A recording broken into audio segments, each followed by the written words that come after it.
So again, our phone number is 444-LVAD. We are available 24/7. So I'm sure everyone here is familiar with LVADs, right? We've had, multiple patients here over the years. But it is a left ventricular assist device. It is surgically implanted into the left ventricle. And it is only supporting the left side. The right side is still doing its own thing. And it's for patients in end-stage heart failure when medications have stopped working. And it's not an artificial heart. We don't do that here. So 2 reasons why they go in is either bridge to transplant or destination therapy. The patient that you're getting on Monday right now is, she was placed as destination just because she was overwhelmed with doctor's appointments pre-surgery. So she was not evaluated for a heart transplant, but she will go eventually. She's only 64. So there's really no reason why she doesn't have any outstanding issues that would preclude her from getting a transplant, but she just needs to be listed.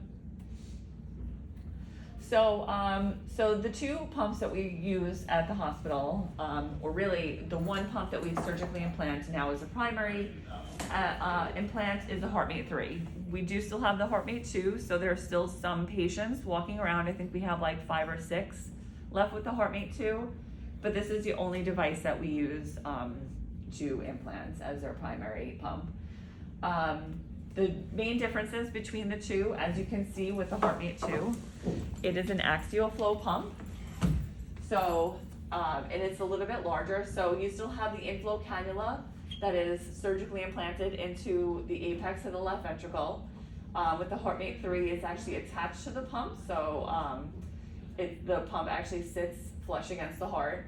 The Heartmate 3, so then the pump, she creates a little pocket. It sits down a little lower. But basically it's an axial flow pump. So the blood is pulled from the left ventricle.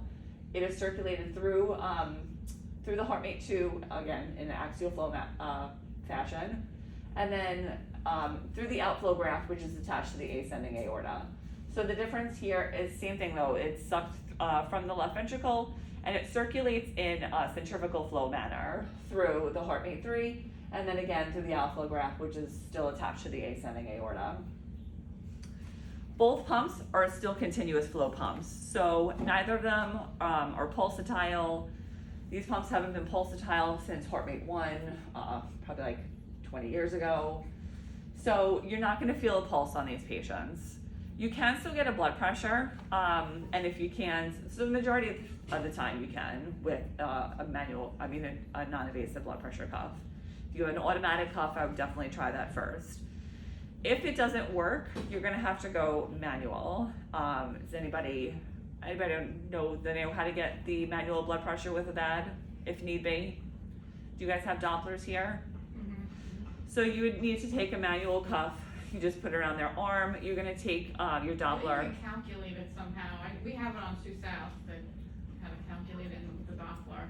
So with the Doppler, you don't have to calculate it. So with the Doppler, you're gonna check for their signal. As soon as you hear a signal, you're gonna start to inflate the cuff.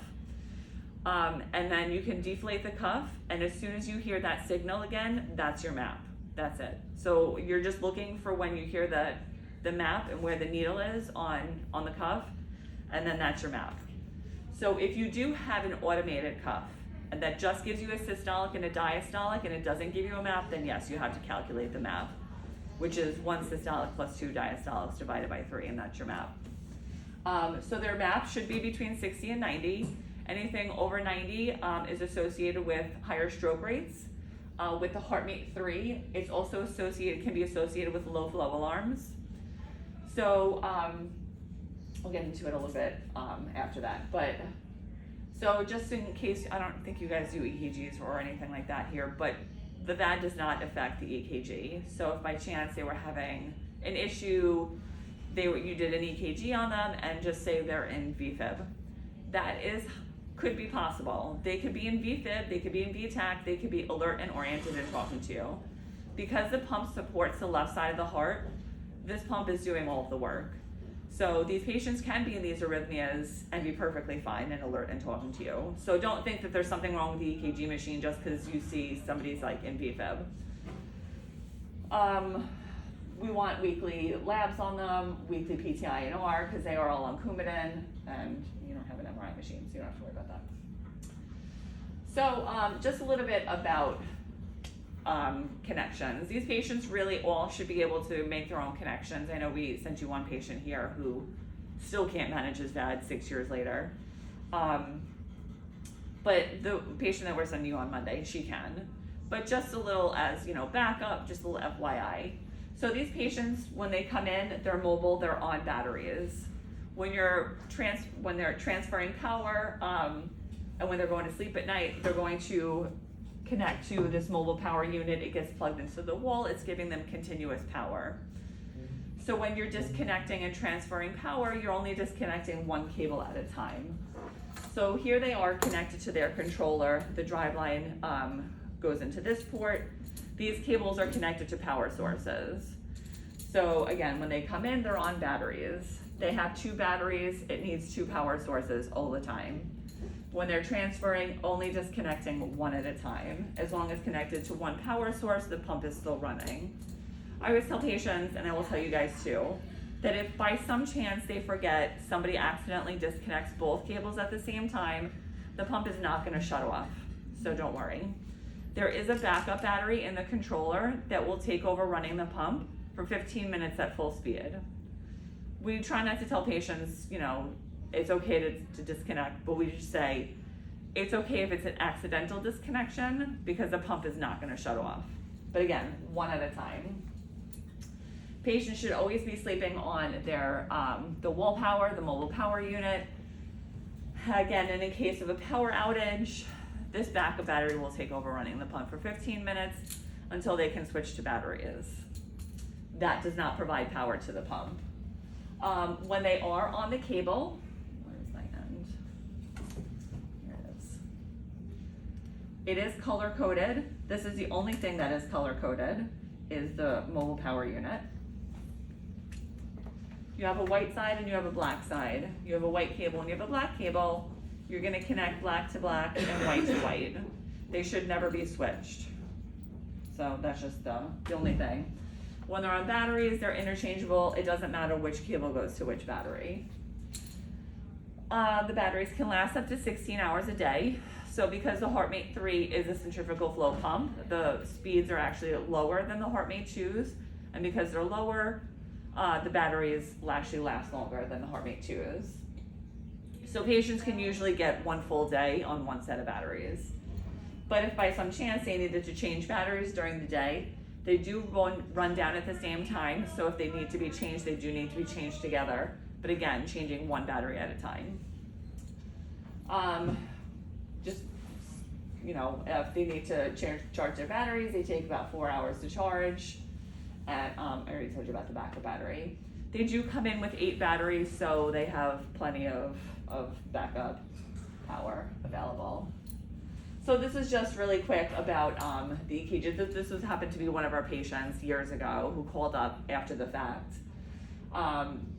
He was complaining of some chest pain, pots of nitro, and then you can see at about 23 seconds his ICD fired, but this was him in VFib up until his own ICD, took over and shocked him back into a normal sinus rhythm. But again, he was awake and alert and the entire time. So a little bit about the pump. Both pumps, Heartmate 2, Heartmate 3, and if by some chance you guys ever get a Heartwear, even though it's no longer an FDA approved pump, but they are still out there. They're all preload dependent, meaning there needs to be volume in the left ventricle, and they're afterload sensitive, again with the blood pressure. So that's why the Heartmate 3 is, if they're hypertensive, they can get low flows. The pump isn't smart enough to know to increase the speed or increase the flow through the pump to overcome all that pressure in the aorta. So basically what happens, if there's too much pressure, there's not enough flow going through the pump, and you're gonna get low flow alarms. So that's why we say we try and keep their blood pressure on the lower side to prevent them getting low flow alarms. And that's just exactly that. So again, this is what the Heartmate 2 looks like. They both act the same. Like I said, they act like a vacuum. They suck the blood from the left ventricle, flow through the pump, out through the outflow graft, and then oxygen-rich blood is pumped to the body that way. And then this is the 2. It's I find it interesting. I know you guys don't need to know this, but it's actually really cool. So with the Heartmate 3, it's a magnetically levitated rotor inside. And because there's wider blood gaps, there's less blood shearing of the red blood cells, there's less hemolysis, there's less blood clots that form inside the pump. So it's actually a better pump compared to all of them. So this is the Heartmate 2 controller, this is the Heartmate 3 controller. They're exactly the same except for the color. They are not interchangeable with the pumps. So if you get a patient and you look at their controller, that's what pump they have. Heartmate 2, and then this one says Heartmate 3. But it's got the same buttons, it has the same alarms, they all function the same. Just know that it has 3 buttons. You have your battery button, you have your display button, and then you have a silence alarm button. You can press any of these buttons at any time. You can press them all together, you can press 2 of them together, 1, it doesn't matter. You're not gonna do anything to the pump. You can't change the speed, you can't shut it off, so just know that. So those 3 buttons, then you have your alarms, your patient cable alarms. These are going to alarm every time they disconnect when they're changing power sources if they don't do it fast enough. Perfectly fine, it's just letting them know that they disconnected power in case it was an accidental disconnect. You have your Driveline disconnect alarm down here. This is letting you know that, hey, the Driveline is out. And once that comes out, the pump shuts off. So that should never become disconnected. Here's your battery symbol. What does that connect to? Which, the The Driveline? one that should never come out. So this is the Driveline here, which is attached to the pump. So Okay. here, this is inside of them. All of this is on the inside. And usually about this notch, it comes out of their the right side of their belly. Then all of this is on the outside. Okay. And this is connected to the controller. Okay. So it can be disconnected in 2 places. So it could come out here at the controller, or they have also this modular portion. There's a yellow line that you should never see. As long as you're not seeing the yellow line, this means it's locked and it's not gonna come undone. If you unscrew this, if somehow they're like tossing and turning in their sleep and this was never really secured and it becomes loose in the middle of the night, and they look at this in the morning and they see this yellow line, they should immediately turn it back and lock it. Because if this just means it's unlocked and it can become disconnected. It's still difficult to do, but it can become disconnected. And that has an alarm also, that will alarm. It'll say Driveline disconnect, Okay. the pump will be off, it'll alarm low flows because there's no flow going through it. So, and then there's arrows that line up that just, you connect it back in. And again, you just want to be careful, you don't ever want to force it because there are pins inside. And if you bend those pins, then it's not going back in.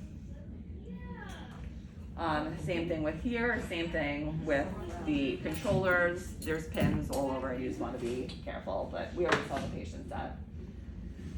So the silence alarm button, obviously, does exactly what it says. It'll silence any emergency alarms for 2 minutes. So you have your red heart alarm or your low flow alarms for 2 minutes, and then your yellow wrench is an advisory alarm. It's always mechanical in nature, and that's just an advisory, and it can be silenced for 4 hours. So we just tell patients if you get one of those alarms in the middle of the night, just silence it and call us in the morning. But the hazard alarm, the red heart alarm, those are emergency alarms, and they should be calling us